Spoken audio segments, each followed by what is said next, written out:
Hello everyone. Last week I wrote a post for Lifehack. I'm going to leave a link to that if you'd like to read it.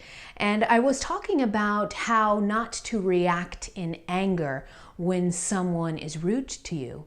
And one of the 8 reasons that I wrote about in the article had to do with the difference between reaction and response. And I wanted to go into that a little bit more detail in this week's video. So what is the difference between reacting to life or responding to it? How do I know the difference?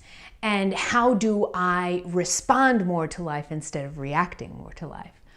So reaction is something that comes from the ego, and response is something that comes from the heart. So the ego is a really reactive mechanism. I usually call it, I call the ego sometimes a guard dog, and it reacts first and then asks questions later. And so when you are confronted by a situation in your outside environment, you'll notice that the stronger that confrontation, so let's say someone is rude to you, the stronger that confrontation, the more your ego will want to react to the situation immediately without thinking, without pondering, without giving any time to the situation. Responding to life is different. It comes from the heart. Now, the heart is the seat of love and compassion.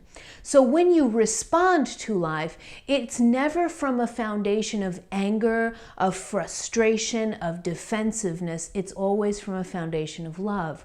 Whereas reaction is from a foundation of anger, of nervousness. You see the difference? The ego always wants to defend itself. The heart doesn't. The heart is the seat not only of love and of compassion, but it's also the seat of your soul or higher consciousness. And higher consciousness has no need to defend itself. Only the mind does.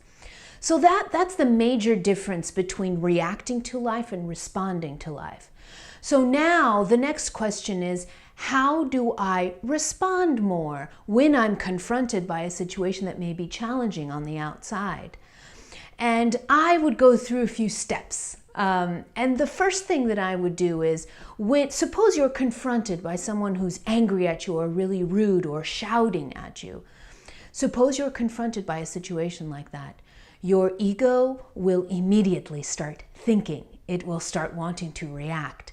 And the first thing you should do is observe what your mind is thinking as you're being confronted by someone who's being rude to you or who's angry, who's shouting at you. Observe what your mind does. And the more you observe without judgment, the more you cause a separation between consciousness and mind. And the more separated you are, the less reactive you are. So that's the first thing. Observe your mind, what it's doing while you're being confronted by this situation in your 3D environment. The second thing to do is tune into your heart center, away from your mind and into your heart center, and really begin to feel your chest, physically feel your chest. And the more you drain your awareness away from your mind and to your heart center, the less reactive you become. The third thing to do is take a deep, conscious breath. Breath is amazing because it connects you to the present moment. It connects you to your lungs, to your heart area, and it allows, again, to help you with the separation between your awareness and your mind. The more separation you can cause, the less reactive you are.